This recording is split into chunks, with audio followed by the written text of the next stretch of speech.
लखनऊ से अगली खबर आपको बता रहे हैं। इमरान मसूद बीएसपी में शामिल हो चुके हैं। बीएसपी अध्यक्ष की मौजूदगी में उन्होंने ज्वाइनिंग की है। बसपा ज्वाइनिंग करने के बाद मसूद का बयान सामने है। एक खास मकसद के तहत मसूद बीएसपी में शामिल हुए हैं।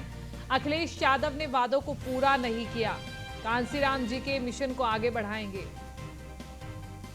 तो बड़ी खबर आपको बता रहे हैं, एक खास मकसद के तहत बीएसपी में ज्वाइन किया है। समाजवादी पार्टी ने जो वादे किए थे वो पूरे नहीं किए। वहीं न्यूज़ वन इंडिया पर खास बातचीत करते हुए इमरान मसूद ने क्या कुछ कहा है, आपको सुनवाते हैं। पश्चिमी उत्तर प्रदेश से कदावर नेता समाजवादी पार्टी का दामन छोड़ के बहुजन समाज पार्टी के दामन थाम लिया। हमारे साथ बात करने के लिए मौजूद है इमरान मसूद जी। इमरान जी, कांग्रेस फिर समाजवादी पार्टी है बसपा, क्या वजह है? देखिए, हम बहुत भटक गए। हमने बहुत कोशिश की कि एक मजबूत विकल्प के रूप के अंदर खड़े होने का काम कर सकें, और अब कुछ दिखाई नहीं दिया, क्योंकि हमने देखा कि जब हम आए थे उत्तर प्रदेश के अंदर कि हम लोगों को सरकार बनानी है, हम लोगों को समाजवादी पार्टी का समर्थन करना है, समाजवादी पार्टी के साथ हमने मजबूती के साथ काम किया और एक तरफा वोट डलवाने का काम किया, लेकिन नतीजा नहीं आया। नतीजा जहां हम थे बस वहीं रह गए। तो जीतने के लिए तो फिर आपको चाहिए ना कि पूरा समीकरण सिस्टम के साथ बैठाना पड़े, और बहुजन समाज पार्टी कैडराइज पार्टी है। बहुजन समाज पार्टी के साथ वोट के साथ अगर हम लोग ताकत लगा करके मेहनत करेंगे तो हम लोग सत्ता को, उस लक्ष्य को हासिल कर पाएंगे जिस लक्ष्य के लिए हम लड़ेंगे। 80% के ऊपर वोटिंग हुई थी आप लोग के, मुस्लिम ने वोट किए थे समाजवादी पार्टी, उसके बाद भी सत्ता में नहीं आते। क्या इमरान मसूद जिस मकसद से गए थे, क्या उनको वो चीज़ वहाँ पे इज्जत नहीं मिली, या फिर कहीं ना कहीं उनके सम्मान ठेस पहुंची है जिसलिए आज आपने दामन छोड़ा? देखिए, व्यक्तिगत इमरान मसूद को क्या मिला क्या नहीं मिला इसके मायने नहीं है, लेकिन समाज ने एक तरफा वोट दिया, उसके बावजूद रिजल्ट जीरो रहा।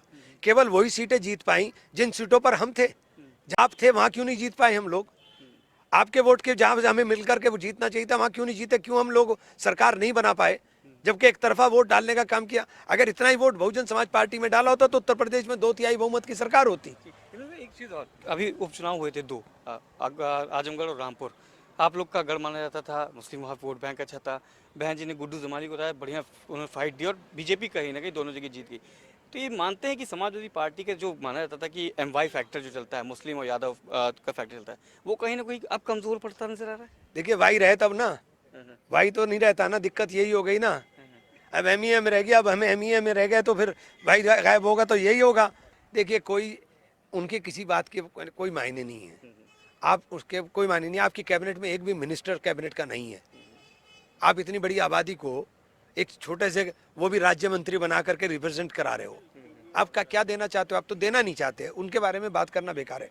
और जहाँ तक बहुजन समाज पार्टी के साथ बात है, बहुजन समाज पार्टी के साथ अगर हम लोग सब लोग मिलकर के लगेंगे तो हम लोग एक मजबूत विकल्प है, मजबूत विकल्प रहेंगे। इस बार D और M का फैक्टर चलेगा बहन जी के साथ 100%। और यही फैक्टर मजबूत फैक्टर है, इस देश के अंदर भी मजबूत फैक्टर ही है। बहुत बहुत शुक्रिया इमरान मसूद से। नई पार्टी की शुरुआत की है, नई पार्टी का आगाज़ किया है, बहुजन समाज पार्टी में है, और जो इनको दायित्व दिया जाएगा उसको निभाएंगे। और इस बार MY नहीं बल्कि DM फैक्टर चलता नजर आएगा उत्तर प्रदेश की 2024 के इलेक्शंस में। कैमरामैन अमित सानी के साथ मनीष मिश्रा, न्यूज़ 1 इंडिया, लखनऊ।